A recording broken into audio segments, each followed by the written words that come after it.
नमस्कार, सत श्री अकाल, राम राम सा, खंबा गणी वणक्कम। आप सभी को ऑल्टरनेट मीडिया में फिर से स्वागत है। हमारे साथ जुड़ी हुई मंजरी अग्रवाल दी।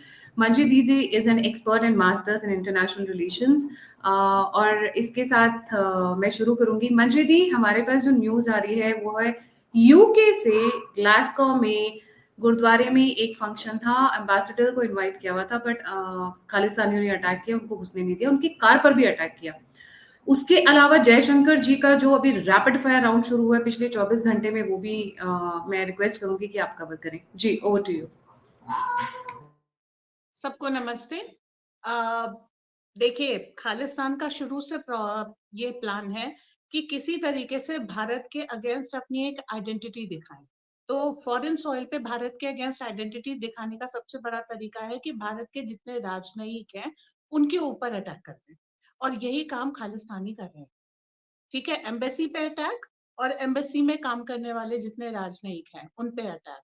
अच्छा, इन्होंने कनाडा में तो इससे भी आगे चले गए, जितने राजनयिक हैं उनकी फोटो भी लगा दी है और उनकी पर्सनल जानकारियां भी पब्लिश कर दी है। इसके साथ साथ रिक्वेस्ट भी कॉल की है कि आप चाहें तो इनको हार्म पहुंचा सकते हैं and that will be rewarded.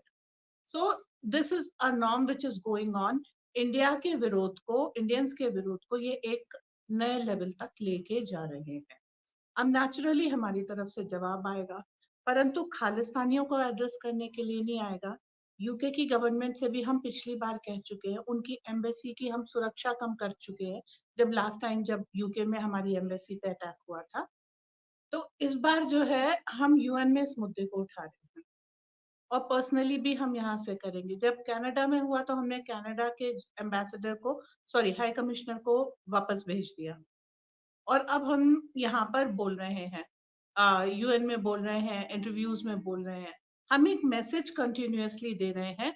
अगर ये नहीं मानेंगे तो इसको और फर्दर एस्केलेट किया जाएगा। फिर इनकी एम्बेसी और इनके भी कर्मचारी, ऐसा तो है नहीं यूके के एम्बेसी भारत में नहीं है या कनाडा की भारत में नहीं है, फिर हम उस लेवल पे जाके रिटेलिएट करेंगे और इनके हाई कमिश्नर्स को समन करके और बात को आगे ले जाएंगे। फिलहाल तो अच्छी खासी इंटरनेशनल की बेइज्जती हो रही है। गुड थिंग इज कि अगर ये लोग लेसन ले लें अपना। जी, मंची दीदी, इस वक्त एक एक चीज और समझिए। एक तो उन्होंने कहा कि हमारी मजबूरी थी कनाडा के डिप्लोमेट को निकालना। उन्होंने एक ये टर्म बहुत स्ट्रांगली यूज किया है। तो क्या मजबूरी थी कनाडा के डिप्लोमेट को निकालना, जो उन्होंने सरकास्टिक और सटल वे में कहा है? पहला पॉइंट ये। दूसरा, यूएस ट्रूडो के साथ डबल गेम खेल गया है। जी, देखिए, उन्होंने हमारे एम्बेसडर को, हमारे हाई कमिश्नर को निकाला, तो ये हमें रिटेलिएट करना पड़ेगा। We can not be seen as weak people and वो हम पर अटैक कर रहे हैं and we are coolly taking. ये बात पहले की पॉलिसी हो सकती थी जिसमें हमें विनम्र रहने का, विनम्र दिखने का इतना बुरा शौक था, कोई भी हमें लात मार के जाता था, हम खुशी से कहते थे थैंक यू। अब वो चीज खत्म हो गई, एन आई फॉर एन आई चल रहा है। आराम से जो है हमने उनके भी राजनयिक को निकाल दिया कि ठीक है, if we are in trouble you be in trouble. और देखिए, भारत के स्टूडेंट्स कनाडा की यूनिवर्सिटी में 40% है, that is a whooping amount.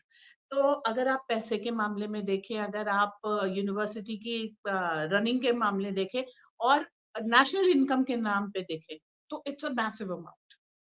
तो यूएस ने क्या किया, यूएस के यहाँ भी देखिए इस समय रेस्ट्रिक्शन है, डेप्ट सीलिंग वो अपनी बढ़ाते जा रहे हैं और उनका इनकम उस तरीके से आ नहीं रहा है। तो ये जो कनाडा हमारी नंबर 2 चॉइस है। नंबर 1 चॉइस किसी की भी स्टडी और वर्क के लिए यूएस है। जब यूएस में नहीं मिलता तो बगल वाली कंट्री कनाडा को चूज करते हैं कि at some point of time वो लोग वापस उससे निकल करके यूएस में चले जाएंगे। US is always there, while choosing Canada, US is there in the mind। तो अभी क्या किया यूएस ने कि ये सब चीजें हो गई, कनाडा में एक ट्रूडो ने ही बेवकूफी की। उन्होंने कहा कि अब हम इंडियन स्टूडेंट्स को कम लेंगे। भाई, तुम अपनी इनकम पे लात मार रहे हो। इंडियन स्टूडेंट अपना भविष्य किसी भी देश में जाके बना लेंगे, लेकिन कनाडा अपनी एक अच्छी 40% यूनिवर्सिटी इनकम को किक आउट कर रहा था एंड यूएस ने इसको फुल सपोर्ट लिया, फुल फायदा लिया। उन्होंने क्या किया कि कह दिया हमारे यहाँ आ जाइए, वी वेलकम यू। तो अब ये इनकी फर्स्ट प्रेफरेंस वैसे भी यूएस था, तो ये खुशी खुशी यूएस चले जाएंगे। Canada will see a reduced income. और जितने भी ये खालिस्तानी है आराम से अटैक कर रहे हैं, लेंटिल्स दालें उगा रहे हैं ये कनाडा में। और अच्छी मतलब भारत के दाल इंपोर्ट का मैसिव अमाउंट अफ्रीका से आ रहा है और कनाडा से आ रहा है। अब अगर खालिस्तानी ज्यादा वो करेंगे और हमने दालों के इंपोर्ट पे बैन लगा दिया तो कनाडा की सेकंड इनकम चली जाए, which is मतलब again पहली a income big student, second income Khalistani या दालें जो वो एक्सपोर्ट करते हैं, मतलब सबसे हाँ बड़ा हिट। और इसमें सबसे ज्यादा फायदा अगर किसी को हो रहा है तो वो तो यूएस को हो रहा है। यूएस को हो रहा है। अच्छा, सेकेंडली क्या है, Canada is also helping Zelensky in every way they can, so they are being drained of money. जो इनके मतलब आर्म्स एंड एमिनिशन है उनको भी ड्रेन हो रहा है।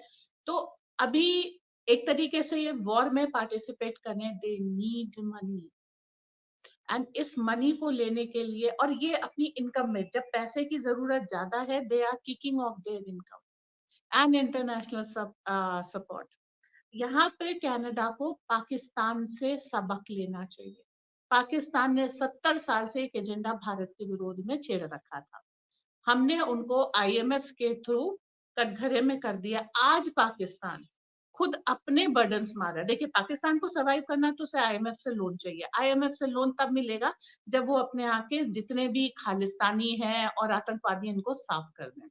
तो पाकिस्तान में इस समय दो गुट है। एक गुट उन आतंकवादियों को सुरक्षा प्रोवाइड करना चाहता है, दूसरा गुट उनको मार रहा है। नाम रॉ का लगा है। रॉ has got nothing to do with. जितने भी बर्डन थे, लायबिलिटीज थी पाकिस्तान की, पाकिस्तान अपनी लायबिलिटीज कम कर रहा है ताकि वो ग्रे लिस्ट से बाहर आए, उसको पैसे मिले। अब इस स्थिति को कनाडा को देखना चाहिए और कनाडा को सीखना चाहिए कि भारत की एक्सटर्नल अफेयर मिनिस्ट्री, हमारी इंटरनेशनल डिप्लोमेसी इतनी बढ़िया है कि हमको कोच चौर करने की जरूरत नहीं है। हम सबूत कनाडा को नहीं देंगे, हम यूएन के प्लेटफॉर्म पे रखेंगे। What if it happens in your country, every country will back of from Canada. देखिए, इस समय सबको जो है कुर्बानी के लिए एक बकरा चाहिए, एंड जस्टिन ट्रूडो ने कनाडा को आगे कर दिया। तो Canada will pay the price of its stupidity. अगर यही हालत रही कनाडा और ट्रूडो की तो पाकिस्तान बनते देर नहीं लगेगी।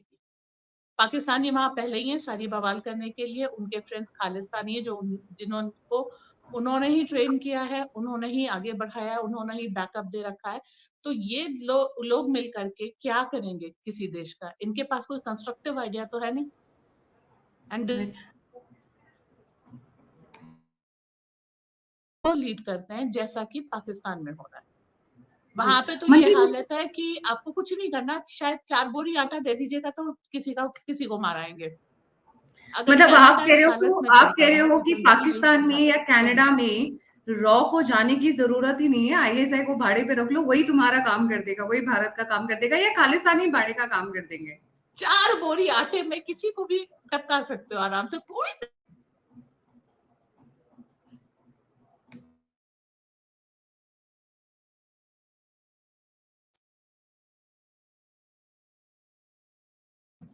मंजू दी, देखिए, आपका स्क्रीन फ्रीज खालिस्तानियों हो की गया। हाँ, भारत में अभी संपत्ति ठीक है। जब्त हो रही है। कनाडा जी में भी इनको मैप आउट किया जा रहा है, इनकी प्रॉपर्टी डिटेल सबके साथ इनको बताया जा रहा है। तो जो खालिस्तानी है, अल्टीमेटली उनके भी तो घर परिवार बीवी बच्चे हैं, उनको भी तो ऑपरेट करने के लिए पैसा चाहिए। यहाँ का तो जितना बेस था पंजाब में या कहीं, वो हमने जब्त कर लिया। इधर की इमीडिएट फैमिली के पास पैसा नहीं है। दाल आप उगा रहे थे, दालों का इंपोर्ट कम कर दिया। यहाँ पंजाब में पंजाब का गेहूं अब कोई खाना नहीं चाहता। तो आप धीरे धीरे उसके बाद अभी टिकैत साहब फिर से बैठ गए रेल रोको आंदोलन में। तो जो इनकम थी वो आप सब किक आउट कर रहे हैं। डिस्ट्रक्टिव माइंड का सबसे बड़ा आपके ये नेगेटिव एस्पेक्ट यही होता है कि उनको ये पता ही नहीं चलता कि कब वो अपना सेल्फ डिस्ट्रक्शन स्टार्ट कर चुके। और ये खालिस्तानियों के साथ मेन प्रॉब्लम आ रही है, उनको पता ही नहीं है what they are doing in their ego. वो अपना डिस्ट्रक्शन कॉल कर रहे हैं। उनसे चीज सामान मत लीजिए, धीरे धीरे जो है वो किक आउट होते जाएंगे। और जैसे ही वो एक्सपोज होंगे, उनके खिलाफ डॉसियर्स होंगे, पाकिस्तान खुद उनको खत्म कर देगा। खालिस्तानियों में भी तो इंटरनल वॉर चल रहे हैं, गैंग वॉर चल रहे हैं। तो रॉ को उतरने की जरूरत क्या है? सब एक दूसरे का काम तमाम करने के लिए तैयार बैठे हैं, बस बस और थोड़ी कुछ सी भी कहीं नहीं देने हल्की की हल्की जरूरत सी है। लूकी लगा दो कहीं, या कहीं पे एक्स्ट्रा डॉलर्स दे दो, फेंक दो, वो आपस में वैसे ही एक दूसरे को मारने को तैयार है। जी, नेक्स्ट पॉइंट, जस्टिन ट्रूडो ने बहुत दबे हुए शब्दों में भारत से माफी मांग ली है। जी। देखिए, अब वो भारत से माफी मांगे या साष्टांग दंडवत करें या यूएन में जाकर के रोए धोए कुछ करें, जो गलती ट्रूडो ने दे दी है, कर दी है, उसका लॉन्ग टर्म इफेक्ट आएगा और इसको कनाडा एक लंबे समय तक झेलेगा। कनाडा का ऑपोजिशन फिर भी समझदार है, कनाडा के लोग बहुत समझदार है। ट्रूडो आजकल जहां जा रहा है प्यार से गाली खा रहा है, चाहे वो संसद में जाए, चाहे सड़क पर जाए, चाहे टेलीविजन उठा के देखे, चाहे बार खोले, कुछ कर ले उसको अच्छे से क्रिटिसाइज किया जा रहा है। सो फ्यूचर ट्रूडो का ब्लीक है, उसको कनाडा में कोई सेकंड टर्म तो मिलने वाला नहीं है, अब अगली बार कोई लेगा नहीं। उसकी पॉलिटिक्स ओवर हो चुकी है, उसको ये समझ में आ गया है। तो अब जो कुछ भी करना चाहे कर ले, माफी मांगने से माफी मिलेगी नहीं, क्योंकि याद है जब फर्स्ट विजिट पे आया था अपनी फैमिली के साथ, तो ये आगरा गया था। आगरे में उसको जो मेयर था उसने रिसीव किया। ये मोदी जी से मिलने आया था, ये पूरा भारत भ्रमण कर गया। जब लास्ट डे आ गया इसके वापस जाने का, तब मोदी जी ने इसको टाइम दिया था, ठीक है। और तब भी इसको प्यार से समझा दिया गया था कि भैया तुम अपने यहाँ खालिस्तानियों को प्रेशर देना बंद करो। लेकिन जैसे ही ये वापस कनाडा पहुंचा, इसके दिमाग की सुई फिर घूम गई। अब की आया, अब की भी इसने वही सारी हरकतें की। अब की G20 में आया था तो इतना ज्यादा नहीं था, लेकिन बुलेट प्रूफ कमरा नहीं लेंगे, ये नहीं लेंगे, वो नहीं लेंगे, ऐसा लग रहा था। वो जो एक डायलॉग है ना, कांप क्यों रही हो इतना, तो ये बेचारा डर से कांपता हुआ आया था और डांट खा के गया। 2 दिन रुका, आराम से अपनी बेइज्जती कराई, फिर गया, फिर वही हरकत की। तो देखिए, हमारे पास भी एक डेटा है इसका कि ये सुधरने वाला जीव नहीं है। तो अब हम क्यों इसे सुधारने की कोशिश करें और क्यों इसकी बात पे विश्वास करें। आज स्वाभी बोल रहा है, कल फिर कोई उसे समझा देगा, फिर वो अपनी हरकत पे वापस आ जाएगा। भाई 2 बार आपने करके बता दिया, अब यहाँ कोई वो तो है नहीं कि जब तक इंसान माफी मांगता जाए तब तक आप माफ करते जाइए। डिप्लोमेसी है, इंटरनेशनल रिलेशंस है, एक बार बहुत होता है, और ये हमने छोटी 2 बार मोटी नहीं बात किया। नहीं है ना। देखिए, ये घर गृहस्थी तो है नहीं कि घर गृहस्थी चल रही है। This is real Jio politics. आप देखिए, हमारे खालिस्तानी की उसकी वजह से कितने बिलियंस ऑफ डॉलर्स का नुकसान हो रहा है। सेपरेटिज्म दोबारा एक्टिवेट हो गया है, and all the credit goes to Justin Trudeau and his country. नहीं नहीं, इसमें और भी बहुत सारे फॉरेन प्लेयर्स हैं। कई कंट्रीज हैं जो बहुत वेलकमिंग रहती हैं इंडिया के क्रिमिनल्स के लिए। बट आप एक चीज को ध्यान रखिए, कोई भी आतंकवाद और कोई भी बड़े स्तर का अपराध बिना सिस्टम के सपोर्ट के नहीं चल सकता। खालिस्तानी आतंकवाद चल रहा है, उसे कई कंट्रीज, कनाडा हम नाम ले सकते हैं क्योंकि भारतीय सरकार नाम ले रही है, लेकिन यूके में भी जिन्होंने हमला किया था उनके ऊपर बहुत तगड़ी कार्यवाही नहीं हुई है। देखिए, दोबारा भी उन्होंने ये काम कर दिया। यूएस में भी हमको कार्यवाही की मांग करनी पड़ी थी, ठीक है, ऑस्ट्रेलिया में भी करनी पड़ी थी, जर्मनी में भी हमें करनी पड़ी थी। तो ऐसा नहीं है, किसी सरकार को असाइलम देने से पहले पता नहीं होता कि ये बंदा क्या करके है पीछे, ठीक है। तो ये काम इसलिए किया जा रहा है कि one day I will be in a position to tackle India, and इसकी कीमतें ये वो करेंगे। लेकिन यहाँ पर एक बात बिल्कुल साफ हो जाती है कि खालिस्तान अगर जिंदा हो रहा था तो भारत की पॉलिटिकल पार्टी एंड इंटरनेशनल ताकतें तो जिंदा हो रहा था। खालिस्तान अपने बलबूते पे सांस नहीं ले जा पाता। पहली बार भी जब खालिस्तान आया था तो उसे इंदिरा गांधी का प्रेशर, ये रॉ के बहुत सारे लोग कह चुके हैं, ठीक है। तो कभी भी कोई आतंकवाद, चाहे आईएसआई का हो, चाहे खालिस्तान का हो, साउथ में ले लीजिए लिट्टे का हो, नॉर्थ ईस्ट में ले लीजिए उल्फा का हो, सब कुछ state funded, state sponsored, state protected रहा है। और इस राइट। ये जो खतरनाक कंडीशन जो है जब मोदी जी को मिली है, तो वो एक एक करके धीरे धीरे शांत कर रहे हैं। पर चूंकि ये सारी डिस्टरबेंस बहुत समय से चल रहे हैं, इसलिए फॉरेन फंडिंग से या किसी भी तरह से वो रीइग्नाइट हो जाते हैं, थोड़े मोड़े स्केल पे भी हो जाते हैं, पर ट्रबलसम रीइग्निशन हो रहा है। जी, हम आपने लोग एक उसको पॉइंट हैंडल कहा, करने लगे। जी, आपने कहा जब बात हो रही थी जैसे एस जयशंकर वहाँ पर बैठकर ताबड़तोड़ जवाब दे रहे हैं। आपने कहा पहले क्या होता था कि कोई डाँटता भी था तो चुपचाप सुनकर चले आते थे। इसमें आप नेहरू जी का एक बड़ा इम्पोर्टेंट एग्ज़ाम्पल डिस्कस कर रहे थे ऑफ द रिकॉर्ड मेरे साथ। जी। विजय लक्ष्मी पंडित जी ने एक बार बहुत अच्छा जवाब दिया था भारत के फेवर में। तो जब वो वापस भारत आई और उन्होंने नेहरू जी को रिपोर्ट किया, तो नेहरू जी मंजीत ने जी वो थोड़ा दो आवाज़ धीमी है आपकी। जी, please increase the okay volume. Vijay Lakshmi Pandit ने एक बार भारत का पक्ष बहुत सुदृढ़ तरीके से रखा था। लेकिन जब उन्होंने भारत में आके नेहरू जी को बताया, तो नेहरू जी ने उन्हें विनम्रता की सलाह दी। विनम्रता की सलाह में क्या हुआ कि अब हम सख्ती से जवाब नहीं दे सकते, टॉन्ट में जवाब नहीं दे सकते। तो देखिए, जब आप इंटरनेशनल पॉलिटिक्स में सर्जिकल बोलते हैं स्ट्राइक ना, नहीं कर सकते, तो कर क्या सकते हैं? हाँ, उनकी कमियां नहीं बता सकते, हमको पोलाइट रहना है, हमको बैक सीट ही दे दी गई है। हर केस में अगर आप बैकफुट पे रहेंगे, तो आप खेल नहीं पाएंगे ना। इंटरनेशनल इसीलिए हमारा जो है खराब हो गया। एमईए एकदम यूजलेस एजेंसी एक तरह से हो गई थी। हम ये मानते थे कि भारत की जो एम्बेसीज हैं विदेशों में, वो भारतीयों की मदद नहीं करते। ये एक कॉमन सेंटिमेंट था।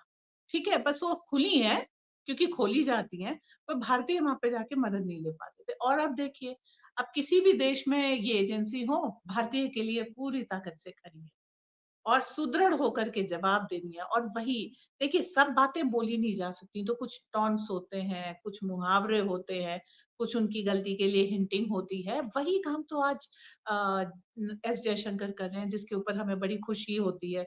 हम लोग आराम से बैठ करके देखते हैं और मजा लेते हैं।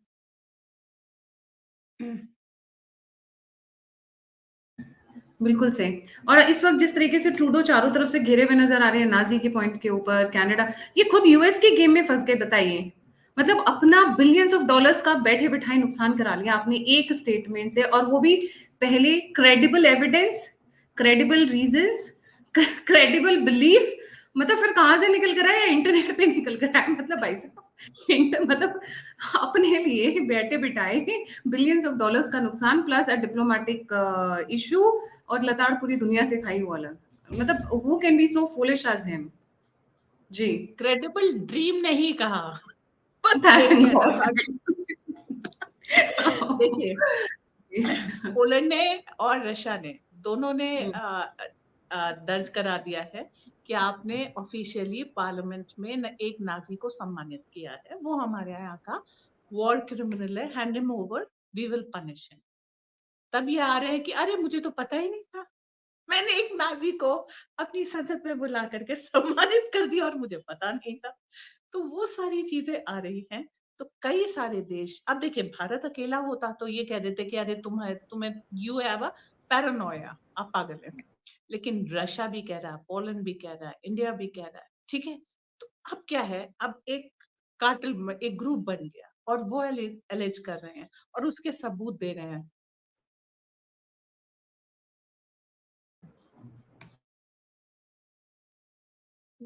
एक हैंडसम को, जिसको ब्रेन नहीं है, जिसको राजनीति नहीं आती, उसकी शक्ल देख करके गद्दी देने का ये एक सेटबैक है। एक जेलेंस्की, एक Trudeau, they are finishing their countries royally. Right, right. Thank you so much Manjeet for joining on this topic. जाने से पहले सभी व्यूअर्स से रिक्वेस्ट है, please don't forget to like, subscribe and share the all deep media. अगर आप contribute करना चाहते हैं, मुझसे जुड़ना चाहते हैं, मुझे फीडबैक देना चाहते हैं, आप गेस्ट बनना चाहते हैं, सभी लिंक्स डिस्क्रिप्शन बॉक्स में। इसी के साथ जय हिंद, जय श्री राम, हर हर महादेव। Thank you Manjeet.